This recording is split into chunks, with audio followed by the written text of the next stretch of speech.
Hi, all our podcast people. By now, I hope you've had a chance to check out our newest series, Forward Thinking on COVID-19. The entire series of web shorts is free and available to watch at patreon.com/The LF Show. And if you become a Patreon partner, you get the full unedited conversation. This week, Hamid Khan of the Stop LAPD Spying Coalition shares his concerns about contact tracing in a surveillance state. And Dara Baldwin, Director of National Policy for the Center for Disability Rights, talks about the big money power that is still being felt, even in the COVID-quieted halls of Congress. That's all at patreon.com/The LF Show, as well to commemorate Earth Day as a special audio extra for our partners, in which actor and activist Jane Fonda of Fire Drill Fridays and More, and Janet Valenzuela of the East Yards Communities for Environmental Justice Group talk with me on the stage of UCLA's Hammer Museum about the urgency of environmental justice now more than ever. For Earth Day, if you're subscribing, you'll get access to that entire 90-minute conversation free. It took place at the end of February. You're getting it from us as our thanks to you this Earth Day. Go to patreon.com/The LF Show. Take two. Go to patreon.com/The LF Show and commit just $3, $5, or $12 a month. Make an Earth Day pledge to this program. Thanks. Hi, I'm Laura Flanders, and this is the Laura Flanders Show, the TV and radio program that seeks to raise radical spirits by interviewing forward-thinking people with real-life models of shifting power from the few to the many in the worlds of arts, entrepreneurship, and governance.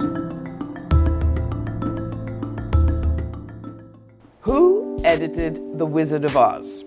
Or 20 films for Werner Herzog?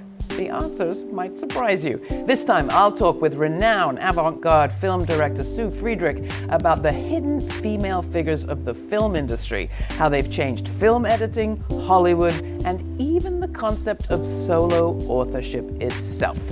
Friedrich's just launched the first ever archive of women editors, and today she's going to take us on a visual journey through a century of their work.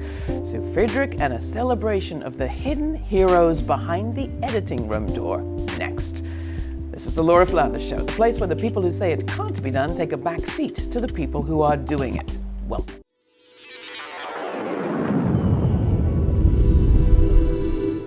So, tell the surprise, who edited The Wizard of Oz? Blanche Sewell. And who is Blanche Sewell? Blanche Sewell was one of the many editors who worked in the studio system in Hollywood in the 30s and 40s and on before and after.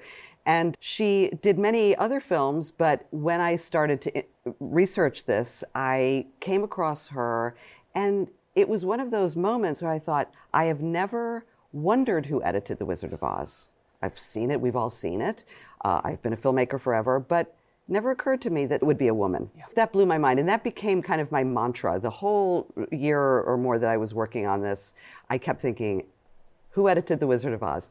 Because it also became a question that led to all the other questions you could ask about who edited every film you love. So it's not just the who did it, being women as opposed to men, but that it happened at all, that somebody is actually editing. Let's get to that. But let's back up with how women found themselves behind that editing room door. In the early days, people didn't edit. You know, they were just single reel films. And then people started understanding what editing was, and it was a menial job. You know, you had a short bit of film and you would sit in a room with a rewind and kind of hold it up to the light and cut things together. And so back then they thought, oh, women are really good with their hands, they're good at sewing, and so we'll make them do that. And we'll not let them continue to be cinematographers and directors, which women were in the early days. And so they became stuck in this back room, and they were called the cutters because they cut. And gradually, film became more complicated, editing became more complicated, and it was the women who were doing it. And at the point that sound came in, so 1929, and we're talking about sort of the Hollywood system then, but cinema was going on all over the world. But anyway, at that point, they thought, oh, you know, sound is kind of complicated. Maybe these ladies won't be able to do it. But all of the major studios in Hollywood, when they had their first sound film, they were all edited by women, because women actually did figure out how to cut sound and picture together. Fancy that. So there was a point at which Irving Thalberg, who was the head of one of the big studios, sort of invented the term editor because of Viola Lawrence. So even the term that we now know was used for the first time because of what this woman was doing. And Viola Lawrence was? Oh, she was a major editor in Hollywood. She cut The Lady from Shanghai by Orson Welles. So there was a lot of sort of back and forth between the editors and the producers and directors. And so Viola Lawrence is known for the fact that when she was trying to cut Lady from Shanghai, she couldn't do it well enough because Welles hadn't shot enough close-ups. So she went to the producer and said, you need to tell him he has to, and these directors are like, oh, don't tell me what to do. But he actually had to do it so she could cut in these close-ups. And there are a lot of examples of that. But then we think of it as the film by Orson Welles. Right. Which is a whole nother subject. It's a whole nother subject. subject. But we'll get to it. Okay. You've sort of moved quickly over, I've been a filmmaker for many years. You have been a filmmaker for many years. Talk us a little bit about how you got into this work, what you thought your journey was going to be, and then what you think about coming upon this kind of large body of undone work in the 21st century.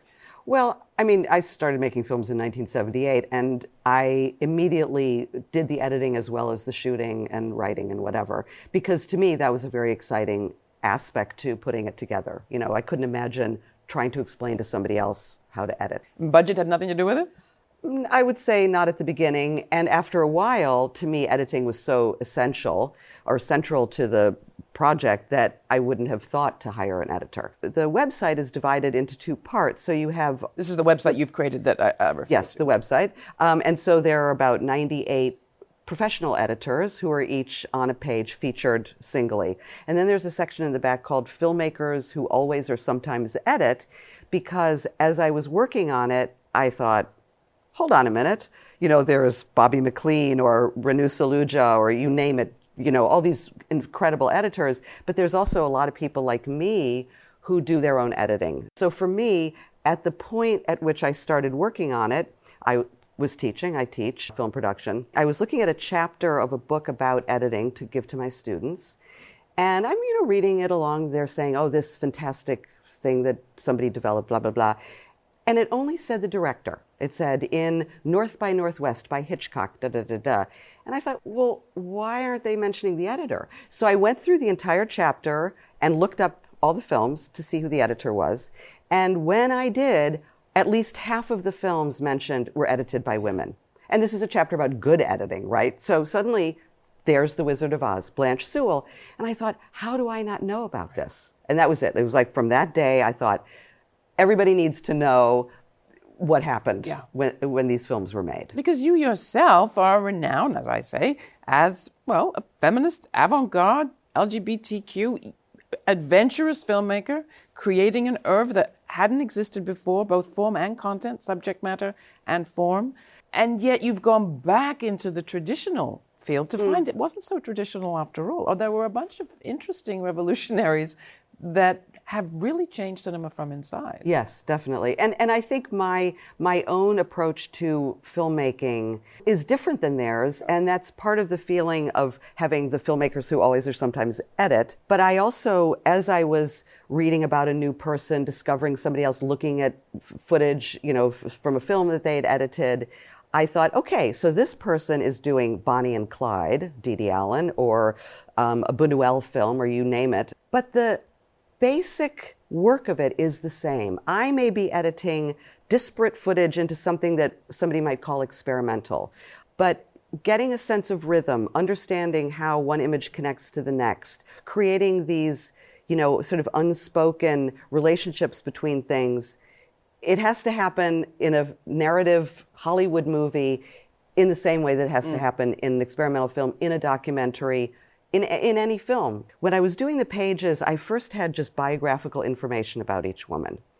And at some point, I thought a part of the issue of editing is that it's seamless, it's invisible. If it's good, people don't notice it. Right. And so they don't talk about the editor. they talk about the director, or they'll talk about the cinematographer, or they'll talk about the writer. And I thought the way to start correcting that, aside from the website in general, is to get the words of the editors. And so that was another element that I added to each page. So you can hear each woman say, well, when I was working with Godard, when I was working with Herzog, when I was working with any of these others, this is the kind of stuff that happened. Yeah. These were the decisions I made. These were the changes I made, etc. Fascinating. I mean, you're talking about some of the most famous filmmakers in the 20th century and beyond. And the story actually begins in the 19th century. Your website had so much on it. I've promised that you're going to take us on a journey. So where do you want to begin? When I started making the website, I definitely wanted it to be very quiet. So, okay, websites are filled with links. You know, you start reading an article, link. And I thought, this is a big, complicated topic. There are going to be lots of people in it. And I want people to experience it more like a book. And I want to have a sense of order to it. So I'm going to, for example, organize the editors by date of birth. So you start with Hetty Gray Baker, who began working in 1912, done some of the earliest John Ford movies, etc. And you end with Pamela Martin, who did The Battle of the Sexes, 2 or 3 years ago. And so you can sort of travel through time. And I also, just within each page, wanted it to be sufficient but not overwhelming, so that you could go to see Adrienne Fazan. You could see a picture of her, then you could read about the fact that she was the main editor for Minnelli for many years. She won an Oscar for Gigi. And then you might see another picture, then see a few posters. So that was the next element. I thought, oh, people like visuals, so I'm going to find fantastic movie posters for films that each of them did. And so on a page, you can just have a sort of a sampling of that person, and then you can move to the next. And then it grew so that I wanted to include some quotation from each of them. And then in the course of doing the research, I found out how impossible it was to get information. Yeah. Because when I started, I typed in women film editors, and Google came up with Thelma Schoonmaker, of course, the editor of Scorsese forever. And maybe Dee Dee Allen was on the first page. And then there was nothing. So in the case of each person, it was a tremendous amount of research. But once I found, after digging, a really good interview, whether a video interview or a text interview, then I thought, now I'm going to make an appendix. So I have a 50-page appendix in the back, so that with each woman, you can go to that and find really the best information. Aside from Blanche Sewell, who edited The Wizard of Oz, there's somebody like Gloria Schoemann, and she edited 222 films, pretty much all of the films from the golden age of Mexican cinema in the 1940s and 50s. And a lot of the women did, 85 films, however many films. Gloria Schoemann wins the prize for 222 films. So she was one sort of remarkable example, after I had been already overwhelmed by so many other people. And then there's like André Daventure, and she's French, and she started a small company in Paris called Atria, but she was the editor of all of the great films that were coming out of Africa in the 1960s and 70s. Any of the great African directors, multiple films by each of them. And so she had this studio in Paris, and they would come and work with her in Paris. And a lot of them, was maybe their first film or their second film. And they spoke about how much they learned from her. They had shot very carefully and written very carefully, but then she was sort of crafting these films.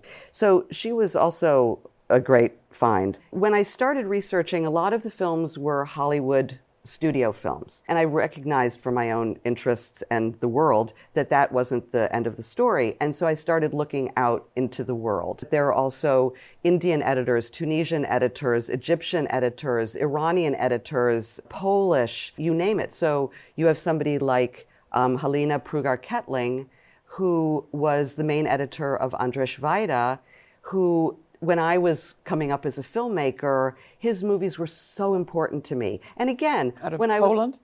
Out of Poland. I was watching those films and not necessarily thinking about the editing because they were perfectly edited. So I was just engaged in the story, which is the point of good editing. Right. And suddenly I discovered that it was a woman who was doing all those great films. Do you think it would have changed your experience of yourself and your own work at that moment if you'd known it? Well, that's an interesting question. I don't know. I mean, it probably would have made me feel good about you had more company than you knew. Women, and also because now, of course, we have much more of an awareness about, let's say, Hollywood and how terrible it's been with women. And so there are more websites and conferences and discussions about, women. There should be more women directors. There have been great women directors. More awareness, cinematographers. And so I think if 25 years ago I had made this website, people would have said, wow, there have been lots of women editors. Yeah. So I think it would have been good for the general public or other filmmakers and also for me to know about it, but it took until now. This is the Laura Flanders Show. I'm Laura. My guest is Su Friedrich, avant-garde filmmaker, cinema studies professor at Princeton University. She is the brilliant brain and brawn behind an astounding web archive called Edited By, on the hidden Sheroes of film editing from Hollywood to Bollywood and beyond. You can watch my entire conversation with Su and see some of those filmmakers whose work spans a century at our website. That's lauraflanders.org. While you're there, subscribe to our newsletter and you'll get updates on our Forward Thinking on COVID-19 series and a whole lot more. This week, Hamid Khan is our forward thinker from the Stop LAPD Spying Coalition.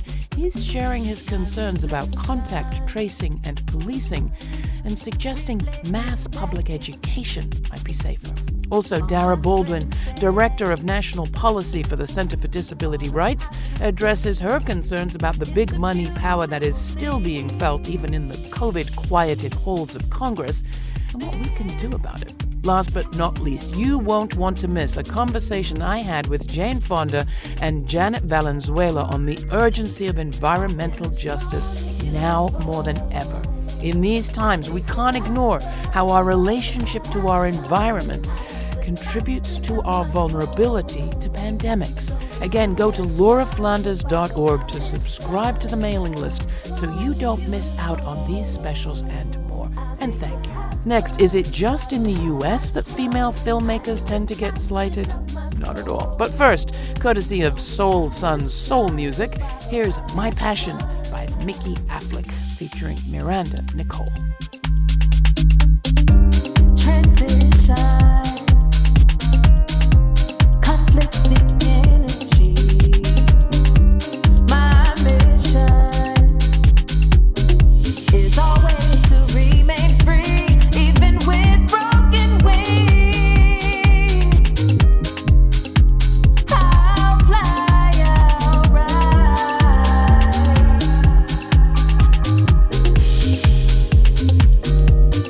I am strong and beautiful.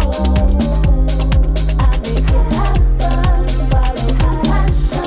I am the captain of my soul. Don't need permission to follow my mission. I am strong and beautiful. I make it happen, follow my passion. I am the captain of my soul.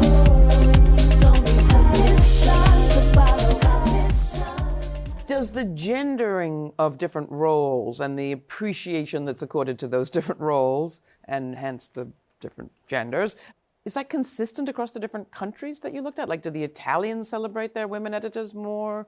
Is it just us who haven't celebrated them? India, the other countries you've mentioned? I think editing has always been a very invisible profession.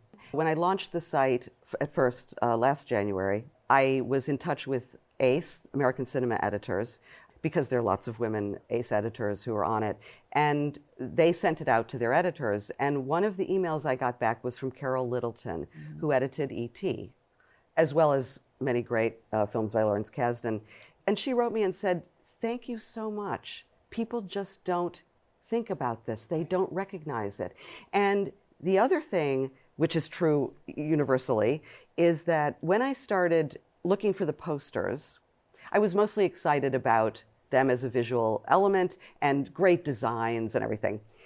And then, at the bottom of posters, all the small print. Oh, the illegible part? The illegible part, which actually, if you read it, you discover that it lists virtually everybody except the editor.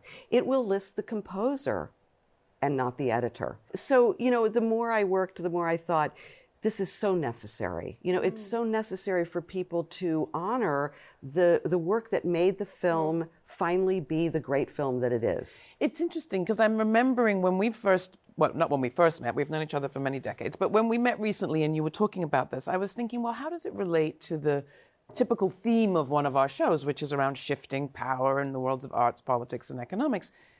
And as I thought about it, I realized it has a lot to do with shifting power. Yes.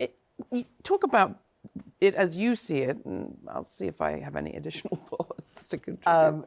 I think it makes a massive difference. When I first was working on it as a PowerPoint, I showed it to a friend who's a film scholar and a feminist, a lesbian, and she just said, Sue, this is going to change film scholarship.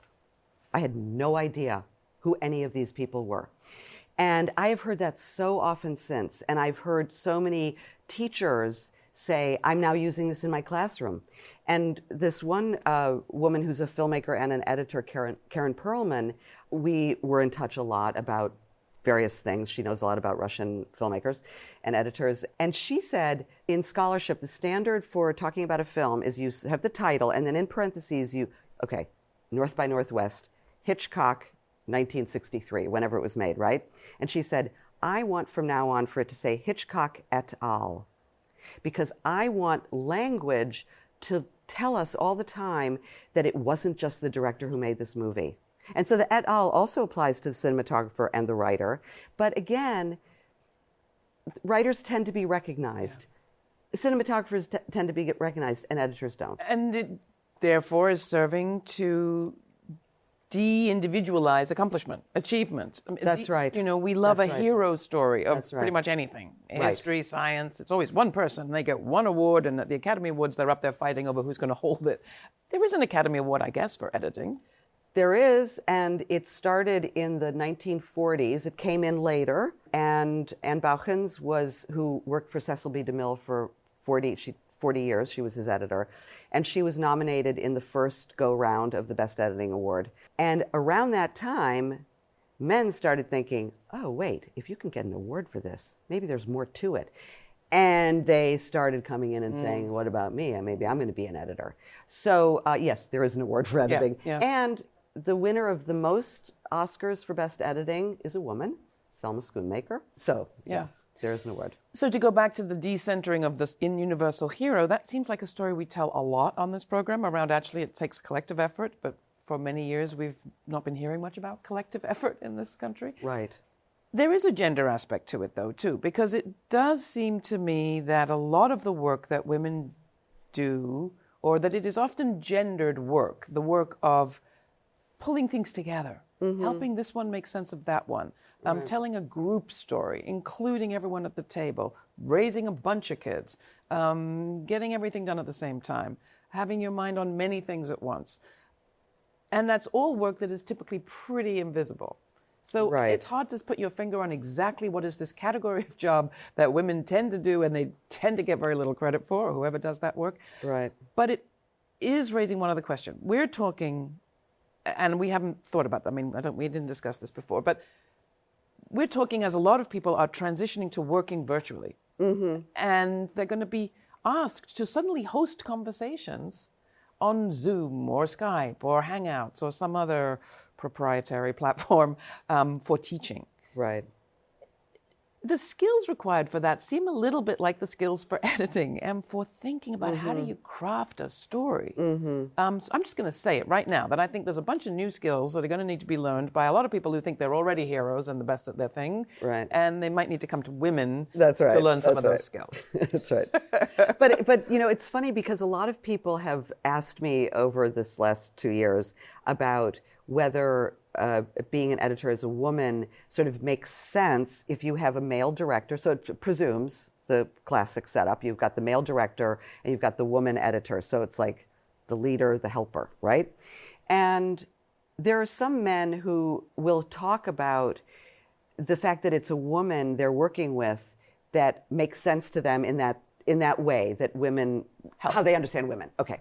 But then you have to stand back and say, well, half the editors are men working for a male director. So I think it's not good to assume that the editor takes this, what we call, sort of female role, in relation to the director, because that can't be how editing works. Right. You have to be your own person. You have to have your own ideas about how the thing should be done. You have to be forceful and persuasive, whether you're working with a male or female director. Yep. And you take somebody like Walter Murch, who is sort of the most well-known, famous, vocal male editor. He's a great editor.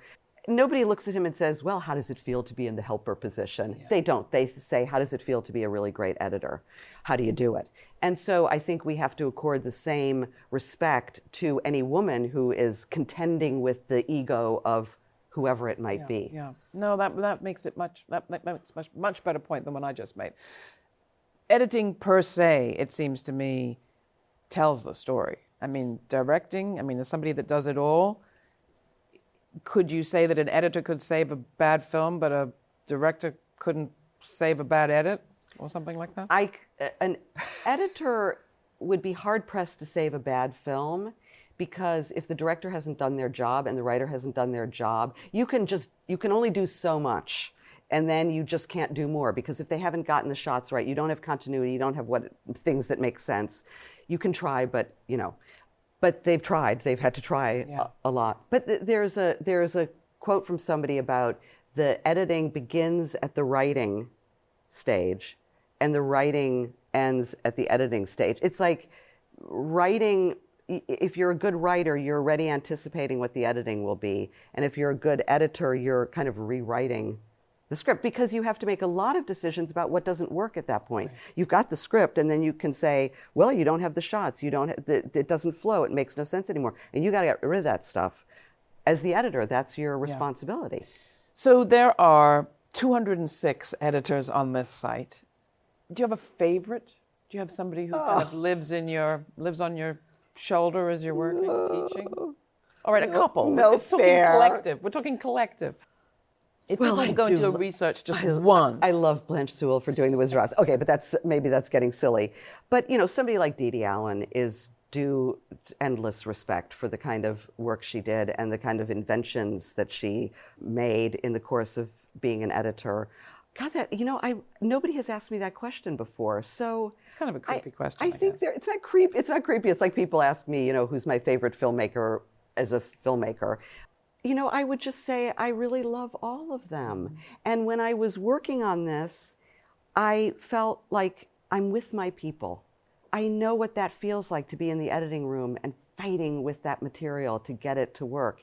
And when I would look at a new person's work and think about what they had done, when you see the clips, I have this 2-hour film on the website where you go chronologically by when the film was made, and you see a more or less 1-minute clip from one of the films that woman edited, and you watch from 1926 to Battle of the Sexes, and you just see the phenomenal creativity. And one will be, so like Ludmila Faiganova did all of Tarkovsky's films. Very slow editing, right? So you see something like that, and then you see Bonnie and Clyde by Dede Allen, and you just see different paces, different where people bring in humor, just endless. The website address is, where do people go if they want to find this marvelous archive? Well, the URL is womenfilmeditors.princeton.edu, because Princeton, where I teach, agreed to host the site, and I'm very grateful for that. The site itself is called Edited By, but it's really easy to find. It's on the first page of Google, and it got onto the first page of Google within a week of the launch because people were just... That tells you something. Well, yay, Princeton. And what I discovered is also that when you put in Yolanda Benvenuti, for example, who did most of Rossellini's films, who did not get credit for Rome Open City on screen, did not get on-screen credit for Rome Open City, which is considered one of the most important films. Absolutely. Now you type in her name and she shows up on the first page on my site. So all of these editors now you can find really quickly when you Google them, and that's part of the point. Perfect. Su Friedrich, thank you so much. You can find more information at the aforementioned site and at ours. Thanks for checking out the program. You can find out more about Edited by Su Friedrich's archive at patreon.com/The LF Show. That's also where you can get a whole lot more information on all those women editors and find our series, Forward Thinking on COVID-19. This week, our precious Patreon partners received those full unedited conversations, as well as the hour-and-a-half discussion I had with actor and activist Jane Fonda and environmental organizer Janet Valenzuela on the urgency of environmental justice now more than ever. Please consider becoming a member at patreon.com/The LF Show. During this time of social distancing, yours truly and my crew are pushing even harder to keep the content coming and every cent you contribute to go a full mile. So please do your part, and thanks for listening. Until next time, be kind, be curious. I'm Laura.